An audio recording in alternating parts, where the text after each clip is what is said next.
This time last year, my boyfriend got a job for 7 months in New York City. And mainly because the job came with a free apartment, I decided to go with him. So he went out ahead of me, and the day before I was due to join him, I called to ask for our address.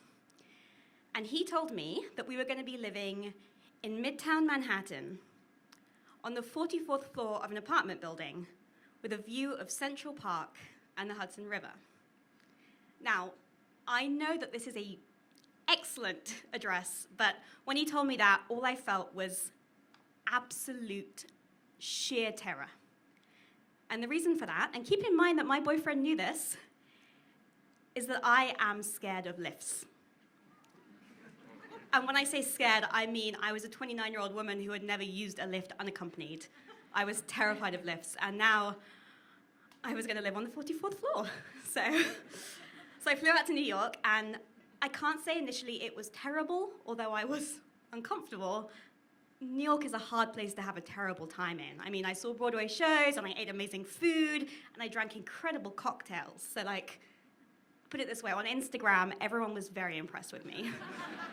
But the truth was, I had absolutely zero independence. So that I didn't have to enter or leave the apartment building without my boyfriend, I worked entirely to his schedule. So I didn't make any plans, I didn't accept any invitations, and I could never just pop home when I felt like it.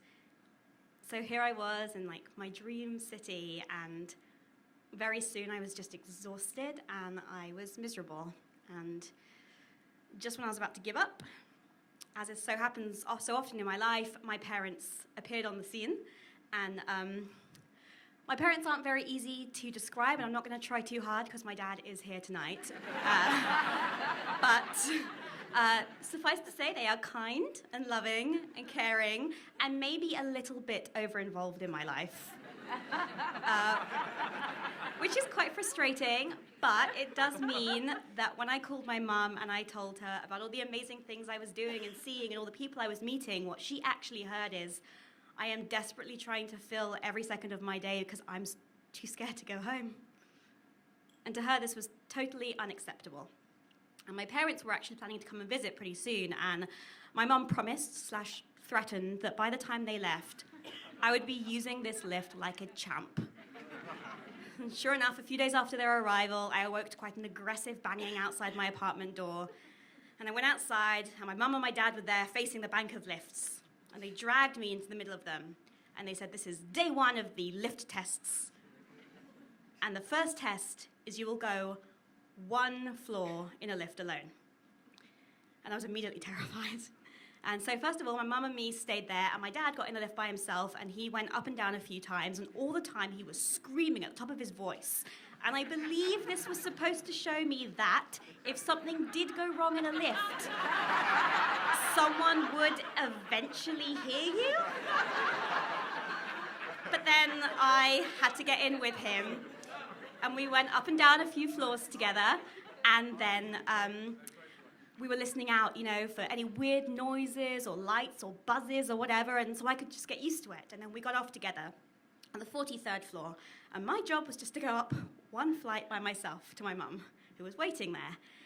And I pressed the lift for the button, and it came, and the doors opened, and I did what I have done countless times before, and I just let the lift go. And I did that about 3, 4, 5 more times. And I said to my dad, please, and I was crying and I was shaking, and I was like, please, I can't do this. Just take me straight back up to my mum, and I just want to go home. And he was like, no, we're going to wait as long as it takes, but hopefully it won't take too long because it is nearly lunchtime. And finally, I realized I had no choice, so I got in the lift. I pressed the button for the 44th floor, and I screwed my eyes shut for the entire 2-second journey. And then the doors opened, my mum was standing there with her arms outstretched, and I ran into them, and she grabbed me and twirled me around and tried to push me straight back into the lift. But I moved out really quickly, because I had done it. I had done test day 1. I had done 1 floor, and I was victorious. And they came back the next day, and it was 2 floors and 3 floors, and a few days later they had to go home, but they called every day to check I was still doing it. Finally, I did all 44 floors. And suddenly, I was living that life in New York that I'd always wanted to live. I started taking acting classes, and I made some friends, and then one day I came back to the apartment alone earlier than I ever had done before, and I realized that from our window, you could see the sun setting over the Hudson River. And it was beautiful, and I would never have known that was even there if I hadn't learned how to use a lift. And sometimes when I was doing really cool things or meeting nice people in New York, I stopped and I felt quite guilty that for my parents' entire trip to New York, they mostly just saw the inside of my building's lift. But I guess that there are some tests that you can't do by yourself, and maybe it's okay to be a little over-involved sometimes.